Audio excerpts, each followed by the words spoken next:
Okay, good morning YouTubers. I am making this video because I believe this video will save you thousands of dollars and save you a lot of time on how to do it. This video is about surfacing, removing the steering rack on the ML350.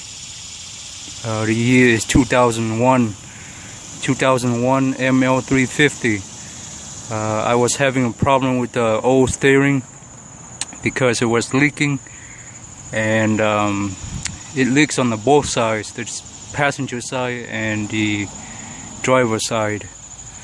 I look up on YouTube and nobody has a video showing how to remove rack and pinion and on the ML350, and I'm sure if you bring it to a dealer they will charge you thousands of dollars. And I was trying to do a research on this and I could not find anything, and especially when you try to get out the rack and pinion, you know, try to get it out from the car, and just basically there's no room on it. As you can see, I already done some work on this already. It's easier for me to show you this way than what I have done, how to get it out, and I will show you the same way how I get it out. And I believe this is my way, but you can find some other way which is easier. But to me, you know, I had to do a lot of things, and now I'll show you how to do it. Okay, here we go. I'm gonna show you the basic. I'm sure you know the basic stuff already. Put your vehicle on a jack stand, put it on the parking brake, make sure it doesn't move, and you make sure you have two jacks, one for the transmission and the other one to hold the subframe. And before we get starting on this, make sure your steering wheel is straight, and make sure nobody touching your steering wheel. Make sure keep the wheel straight. And I'm sure you know how, you know, I'm just gonna do the basic stuff, you know. I don't want to show you how to take out the wheels and take out the tie rod ends and all that. If you don't know how to do those, just look up on the other YouTube. They show you how to do them. So after you remove the wheels, you remove the tie rod ends on both sides of the vehicle. And you know, if you want, you can remove the tie rod end from separate the tie rod end to the inner tie rod end, and make sure you keep the lock nut. And before you do that, make sure you count the threads, how many threads on the lock nut, so that way when you put on the new one, you put the same way how many threads on the lock nut. And this is my new one right here, and it's the old one. I removed it last night, and this morning I'm about to put it back together. Okay, as you can see here, I have two jacks. One, the big one is holding the frame, the subframe, and the little one is holding up the supporting the transmission.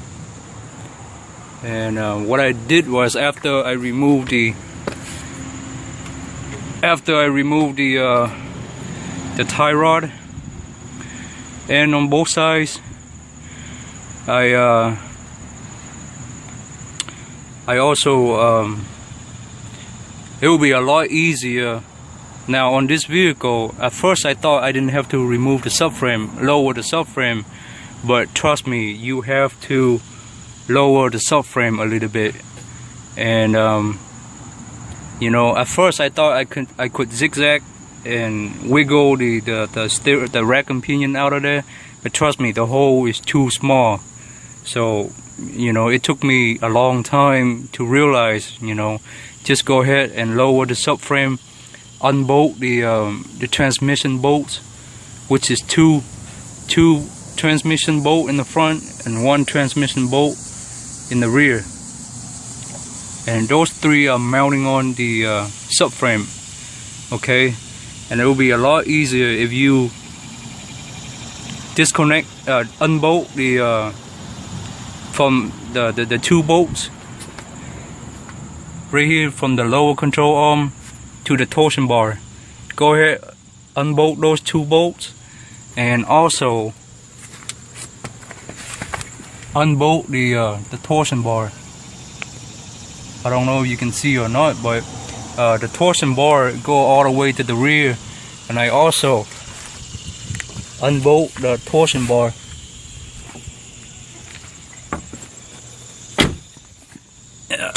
This is the bolt right here for that's the torsion bar. Go ahead, and you know, if you loosen it up, that way you have a lot of room on the torsion bar to lower the subframe. But when you loosen this bolt for the torsion bar, make sure you count how many turns, so that way when you turn it back on, you remember how many turns you put it back on, so that way you don't lose the adjustment on the torsion bar.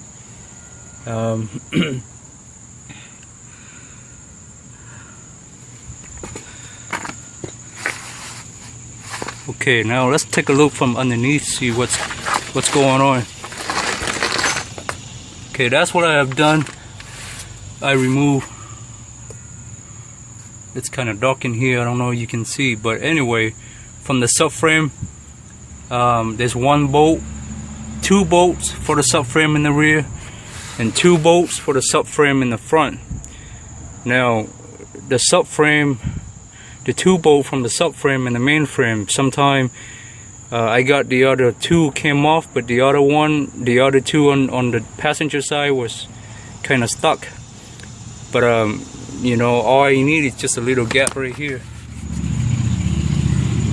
I don't know if you can see or not, but as you can see, I put a piece of wood to separate the subframe and the main frame.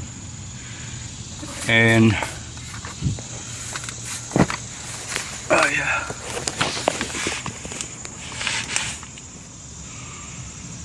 from down here,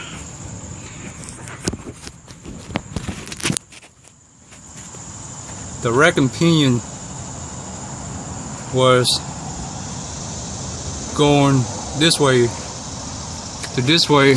Go ahead and loosen this transmission bolt right here, 21 millimeters. Take those out. That way, as you can see here, I have the two stand. One for the subframe and the other one is holding up the transmission.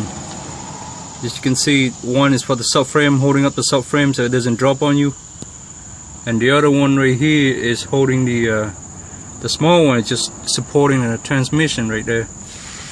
Now, I was trying to do a shortcut before without unmounting these two bolts, and believe me, it's a lot more work, and you cannot get it out unless you remove the two bolt from the transmission. There's the right one, and the left one is over here. The left one's over there. Anyway, you can remove these two bolts from the front. One there and one there. One on the left and one on the right. And that way, all you have to do now is just lift up the you can see, you lift this up, and that way you have a big hole right there to get your rack and pinion out. And that's the only way. As you can see, this bolt right here on the rear, it's already removed. And I did the same thing with the torsion bar on the passenger side. I also unbolt from the rear and unbolt the two bolt right there. but the subframe on this side doesn't want to come off, so I leave it alone. It's okay. All I need is just room on the passenger side. I need a big room, big hole right there, so I can get the rack and pinion out. And you know, these are the quick tips I can give you to remove this thing. And before you do all that, you need to disconnect it from the steering column. This right here is the U-joint from the steering column right here. So make sure you put it in the same way. That go there. I suggest you remove the wheel covers. That way you have more room. See, I removed the wheel covers. That way you have room to work on this U-joint, the steering joint right here. Make sure you put it in the same way. Or a lot of people use the marking, they mark it so that way they put it the same way back in.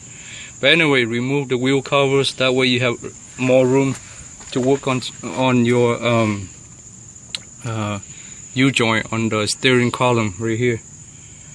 And what I had to do, I had to use the pry bar and knocking on it, you know, just to get the steering column from the steering rack off this U-joint, because for a long time it's been stuck in there. So you have to use the hammer and a pry bar or something to tap on it to loosen it, and then you can wiggle it out.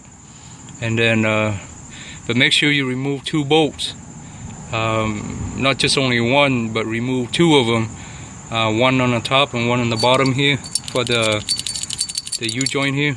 That way it'll be a lot easier. And once it's loose, all you have to do is just lift up the steering column right there and pick it up and try to yank it out, you know. And that should remove the steering column. Now there are two hoses. Two hoses. Make sure you now I got a lot of fluid dripping on me because, you know, I would suggest that you drain the steering before you do this. That way you don't get fluid leaking on you. But anyway, before you unmount this rack and pinion, make sure you remove the 2 bolts right here.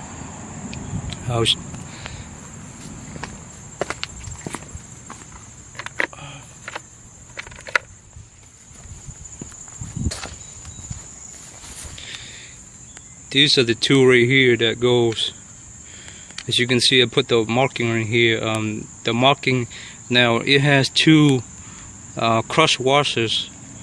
One go outside and one go on the inside. So make sure you save those to put them back on. But remove these 2 bolts. This way the hose goes.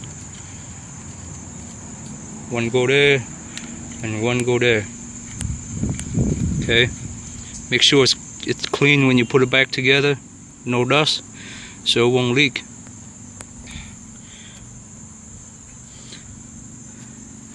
And remove these 2 bolts.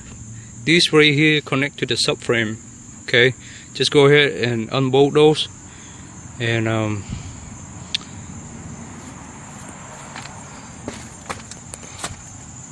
okay, so after you disconnect the U-joint from the steering column,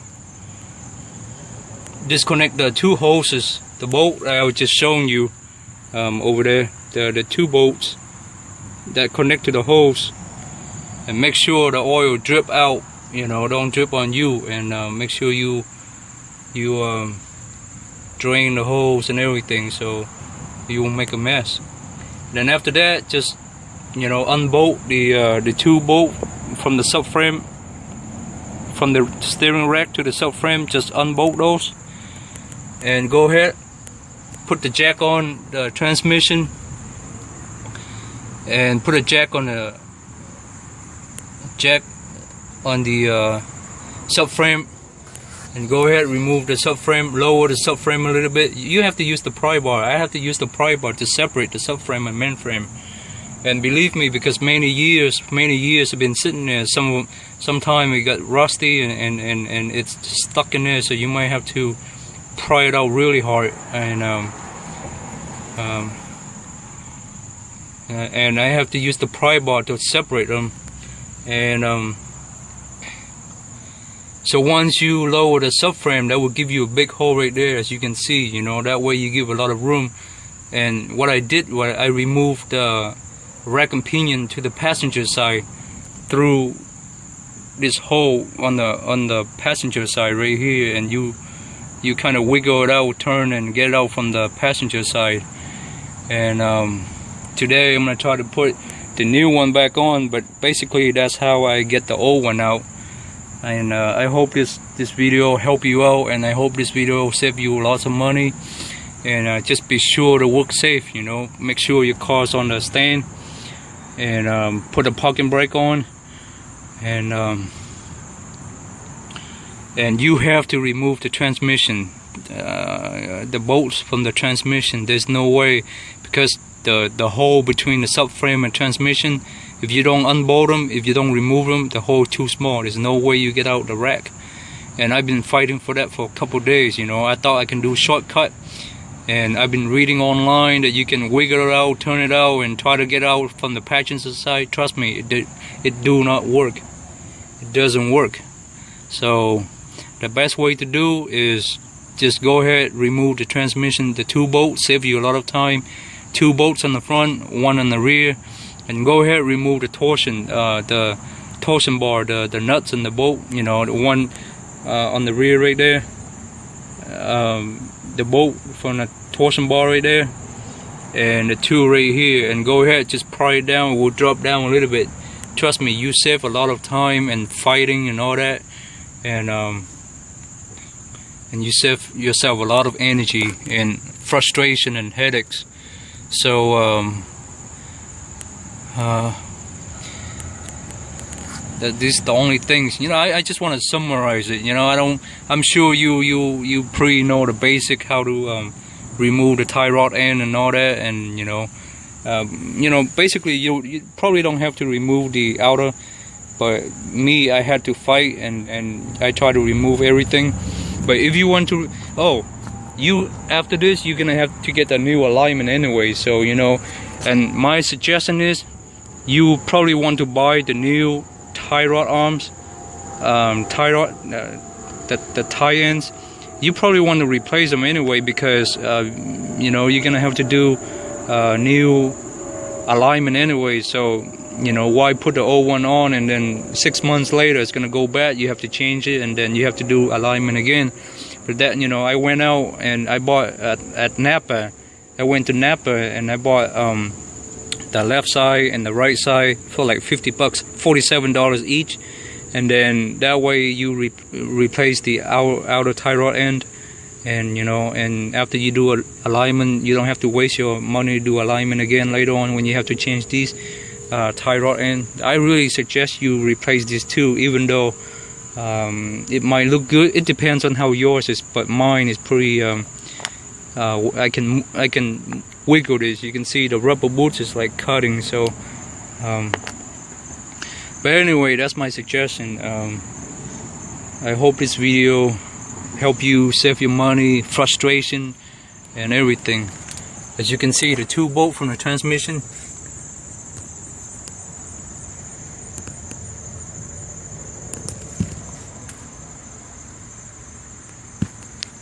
right there, and this is the subframe. See, that's the subframe, and this is the main frame. I separate, give you a little gap right there to work with. As you can see right there, the subframe and the main frame with the little gap. Alright, just work safe, take your time, don't fight, and don't let a lot of fluid. Make sure you wear eyeglasses, make sure stuff don't fall on your eyes. I know a lot of steering fluid will fall and drip on you, but make sure you drain everything before you start working. That way it doesn't drain on you. Alright, have a good day, good luck, and if you have any questions, just try to email me and I'll try to explain to you. Alright, sorry about the nut size and all that. I just don't want to go through. I'm sure you figured out what size those are, but I just want to tell you where the main components you need to separate, so that way you don't have to fight. And this is for the ML350 2001. So if you have different vehicles, ML320 or whatever, it's basically almost the same. So you know, hopefully this will work on yours, but this is my first time doing the ML350, and I know I saved myself thousands of dollars, you know, without bringing to the dealer. But alright, good luck. Thanks for watching.